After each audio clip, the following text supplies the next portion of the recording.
Hello friends, welcome to channel. അപ്പോൾ നിങ്ങൾ തമിഴിലും കാര്യങ്ങളൊക്കെ കണ്ട പോലെ തന്നെ നമുക്ക് AU ബാങ്കിന്റെ ക്രെഡിറ്റ് കാർഡ്സ് നമ്മുടെ ഏരിയയിലൊക്കെ കിട്ടി തുടങ്ങും കേട്ടോ. അതായത് ഏപ്രിൽ 1 തൊട്ട് ഞാൻ കുറച്ച് ദിവസം മുമ്പ് ന്യൂസ് ഇട്ടുണ്ടായിരുന്നു. AU ബാങ്കും AU സ്മോൾ ഫിനാൻസ് ബാങ്കും അതുപോലെ തന്നെ ഫിൻകെയർ സ്മോൾ ഫിനാൻസ് ബാങ്കും കൂടി ടൈപ്പിന്റെ പ്രൊസീജിയറൊക്കെ RBI അപ്രൂവ് ചെയ്ത് കൊടുത്തിട്ടുണ്ട്. അപ്പോൾ അതുകൊണ്ട് തന്നെ ഇനിയിപ്പോൾ ഏപ്രിൽ 1 തൊട്ട് ഫിൻകെയർ ബാങ്കിന്റെ ബ്രാഞ്ചുകളൊക്കെ AU ബാങ്കിന്റെ ബ്രാഞ്ചായിട്ട് ആക്റ്റീവ്.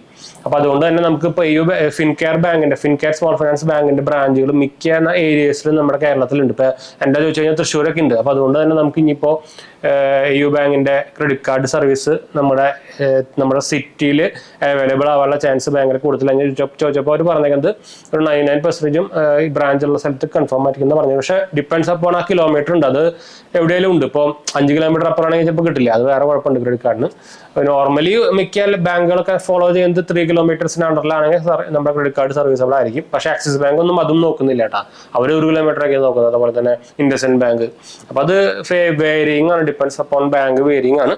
പക്ഷേ ഞാനിപ്പോൾ റീസെന്റ് ഇന്നലെ അല്ല കഴിഞ്ഞ ആഴ്ച ഞാൻ നോക്കിയപ്പോൾ നമ്മുടെ ഏരിയയിൽ ഇപ്പോഴും സർവീസ് വന്നിട്ടില്ല. പക്ഷേ 1 തൊട്ടാണ് നമ്മൾ ഇനി ഫിൻകെയർ ബാങ്കുകളൊക്കെ AU ബാങ്കായിട്ട് ആക്ട് ചെയ്യാൻ പോകുന്നത്. അപ്പോൾ അതുകൊണ്ട് തന്നെ നമുക്ക് ഇനി അടുത്ത മാസം തൊട്ട് നമുക്ക് നോർമലി എനിക്കിപ്പോൾ കാർഡ് കിട്ടാനുള്ള ചാൻസ് ഉണ്ട്. അങ്ങനെ കിട്ടുകയാണെങ്കിൽ നമ്മൾ എന്തായാലും അതിന്റെ സെപ്പറേറ്റ് വേറെ വീഡിയോ ചെയ്യൂട്ടോ. അപ്പോൾ നിങ്ങളുടെ ഏരിയയിൽ ഫിൻകെയർ ബാങ്ക് ഉണ്ടോ നോക്കുക, അവരുടെ ബ്രാഞ്ച് ഉണ്ടോ നോക്കുക. അങ്ങനെയാണെങ്കിൽ നിങ്ങൾക്ക് ചാൻസ് ഉണ്ട്. ഫിൻകെയർ ബാങ്ക് എൻ്റെ അക്കൗണ്ട് ഉണ്ട്. ഫിൻകെയർ ബാങ്കിന്റെ സീറോ ബാലൻസ് അക്കൗണ്ട് സംഭവങ്ങളൊക്കെ ഉണ്ട്. അപ്പോൾ അവരുടെ ആപ്പും സംഭവങ്ങളൊക്കെ ഉണ്ട്. അതുപോലെ തന്നെ സ്മോൾ ഫിനാൻസ് ബാങ്കാണ്, ഇസാഫ് ബാങ്ക് പോലെ തന്നെ സ്മോൾ ഫിനാൻസ് ബാങ്കാണ്. അപ്പോൾ സേഫും സംഭവങ്ങളൊക്കെയാണ്, അതുകൊണ്ട് ഇഷ്യൂ സംഭവമൊന്നും ഇല്ല കേട്ടോ.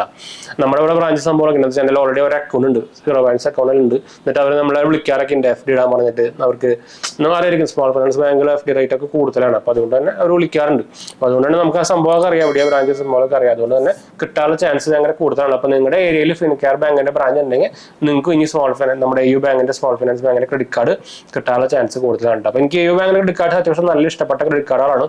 പോരാത്തതിന് അത് മിക്ക കാർഡുകളും അവർ ലൈഫ് ടൈം ഫ്രീ ആയിട്ട് കൊടുക്കുന്നുണ്ട്. പിന്നെ പോരാത്തതിന് നല്ല ഓഫേഴ്സും കിട്ടുന്നുണ്ട്.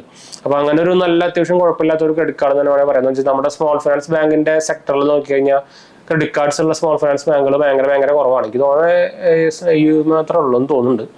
അപ്പോൾ AU സ്മോൾ ഫിനാൻസ് ബാങ്ക് അത്യാവശ്യം നല്ല എന്താ പറയുക അസറ്റ്സും അതുപോലെ തന്നെ കസ്റ്റമർ ബേസ് ഒക്കെ ഉള്ള ഒരു ബാങ്കാണ്. അപ്പോൾ അതുകൊണ്ടാണ് അവർക്ക് ക്രെഡിറ്റ് കാർഡിന്റെ ലൈസൻസ് കൊടുത്തിട്ടുണ്ട്. പിന്നെ നല്ല ക്രെഡിറ്റ് കാർഡ്സ് ആട്ടോ, എനിക്ക് അവരുടെ ക്രെഡിറ്റ് കാർഡ്സുകളൊക്കെ അത്യാവശ്യം നല്ല ഇഷ്ടമാണ്. സംഭവം നമുക്ക് ഇവിടെ പിൻകോഡ് സർവീസ് അല്ലാന്നുള്ളത് എന്തെങ്കിലും ഓൾറെഡി AU ബാങ്കിന്റെ സീറോ ബാലൻസ് അക്കൗണ്ട് ഉണ്ടെന്ന് വെച്ചാൽ നമുക്ക് ബ്രാഞ്ച് ഇവിടെ ഓൾറെഡി എറണാകുളത്ത് ഉണ്ട്. ഇപ്പോൾ ഓൾറെഡി ഇൻബിൽഡായിട്ട് MG റോഡിലാണ് ഉണ്ട്. അതുകൊണ്ട് തന്നെ നമുക്ക് ഡിജിറ്റലായിട്ട് സീറോ ബാലൻസ് അക്കൗണ്ട് എടുക്കാം. ഞാൻ നോക്കി തുടങ്ങി ഓൾമോസ്റ്റ് ഒരു കൊല്ലം ആയിട്ടുണ്ട് ഞാൻ AU ബാങ്കിന്റെ ഡിജിറ്റൽ സീറോ ബാലൻസ് അക്കൗണ്ട് എടുത്ത് തുടങ്ങിയിട്ട്. അതും സൂപ്പർ കിട്ടുന്ന അക്കൗണ്ട് കിട്ടുന്ന സർവീസ് ഒക്കെയാണ് കേട്ടോ. അപ്പോൾ ഞാൻ ഇത് രണ്ടും റെക്കമെൻഡ് ചെയ്യും. നിങ്ങൾക്ക് താല്പര്യം ഞാൻ ലിങ്ക് സംഭവങ്ങളൊക്കെ ഞാൻ താഴെ കൊടുക്കാം. അപ്പോൾ ഈ ഇൻഫർമേഷൻ ഷെയർ ചെയ്യാൻ വന്ന് നമുക്ക് അതിന്റെ ഒഫീഷ്യൽ നോട്ടീസും സംഭവങ്ങളൊക്കെ വന്നിട്ട് ഞാൻ സ്ക്രീൻഷോട്ട് കൊടുക്കാം. അപ്പോൾ നമുക്ക് എന്തായാലും വീഡിയോ വൈൻഡപ്പ് ചെയ്യാൻ. നമ്മുടെ 2 ചാനലും കാണാത്തവർ പോയി കണ്ടുവെക്കുക, സബ്സ്ക്രൈബ് ചെയ്യുക, സപ്പോർട്ട് ചെയ്യട്ടെ. പിന്നെ നമ്മുടെ പുതിയ ചാനലായി GHH വേൾഡ് കാണാത്തവർ പോയി കണ്ടുവെക്കുക, സബ്സ്ക്രൈബ് ചെയ്യുക, സപ്പോർട്ട് ചെയ്യുക, നിങ്ങളുടെ ഫ്രണ്ട്സിലേക്ക് ഒന്ന് ഷെയർ ചെയ്യട്ടെ. അടുത്ത വീഡിയോ കാണാം.